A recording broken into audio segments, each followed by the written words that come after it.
Hey, what's up? This is B.o.B, aka Bobby Ray. These are my dope ass kicks. And right now you're watching SoulCulture TV. Stay tuned. I'm gone. Yeah, you gotta have fun because it's like when you really think about rap, like I went through a period where I got bored with it. You know, it really got boring for me because I was just doing the same shit. You know what I mean? So I really had to leave it alone for a while and then come back to it and have fun with it again. So you gotta have fun with it, and it's with everything in life. You know, you gotta like just make it fun because you're gonna be doing the same thing over and over.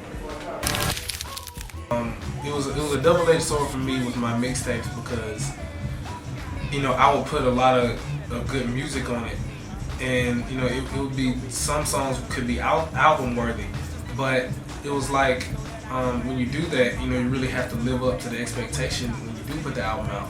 And you know some artists have different approaches. You know, like some people go really heavy and real grimy with the DJ. Some people have the DJ presence just to have it on the mixtape. And I feel like it does affect the culture because you know just having a mixtape keeps it exciting. You know, and I know for me, I really had to treat my mixtapes like albums because I didn't have a release date. So I was basically like, well, shit. If I don't have a release date, I'm just gonna make my own album and put it out. You know what I mean? And we would tour off of the mixtapes. You know, we go do shows, and even if we weren't on a tour, we would still be doing shows here and there. And you know, I actually came to Europe a few times and did some festivals. I went to the Czech Republic and did the Quartz Festival. I came to Norway, did a festival. I came to Germany, did like this little mini tour. So I've always been trying to stay active, but living off of the mixtapes by doing that. So that's why the mixtape hustle is so important to me. The album is basically the next step beyond the mixtape. It's basically like I feel like all the mixtapes were like blueprints, you know, like brainstorming. Like rough drafts, you know, of what I really wanted to do, and I really released everything on the album. You know, on the album it's like I feel like musically and emotionally and just thought-wise and content-wise, I feel like I released everything, and it's more polished. You know what I mean? Not necessarily an overproduced polish, but more so a definitive type of polish.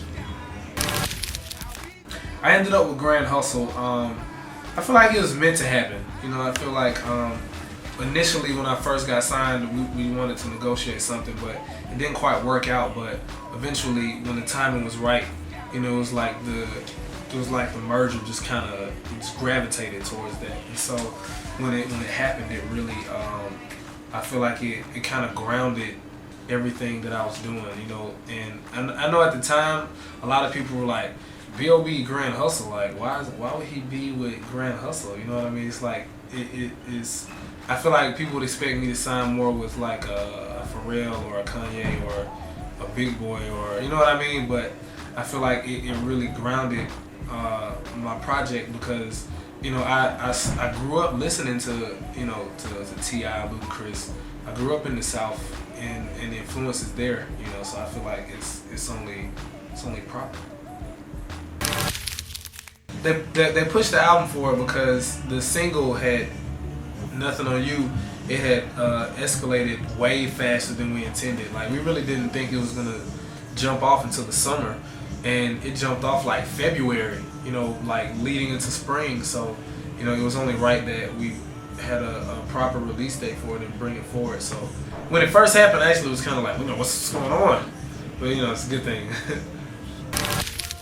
Yeah, Big Boy loved the song. You know, he loved the song. He was like, you know, Bob, I want to do a remix. So I was like, cool. So we sent him the files over, and he jumped on it. So that was good. And you know, I've worked with Big Boy before on this album, so you know, it's pretty cool. So you know, I feel like it's a really good look.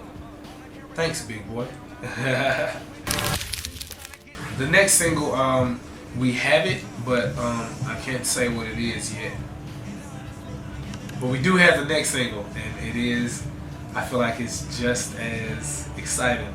And really, honestly, like every single from this point, and even just the album, you know, every song on the album has its special type of introduction into the world. You know, like some songs are gonna be exclusively released on iTunes, and then some will roll out as singles, and then some will be, you know, it's just different angles and different types of approach to the different singles. So I feel like even though there will be like main singles, all of the songs on the album are so good that they'll be, you know, they'll see the light of day. So it won't, I don't feel like the singles will overshadow the album, or it'll be like, you know how you buy an album and it's like, okay, where are the rest of the songs at?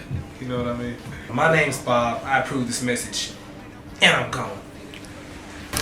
I ain't really got nothing on. And you wild when you ain't got nothing on. Baby, you the whole package, plus you pay your taxes. And you keep it real while the mothers stay plastic. You're my Wonder Woman, call me Mr. Fantastic.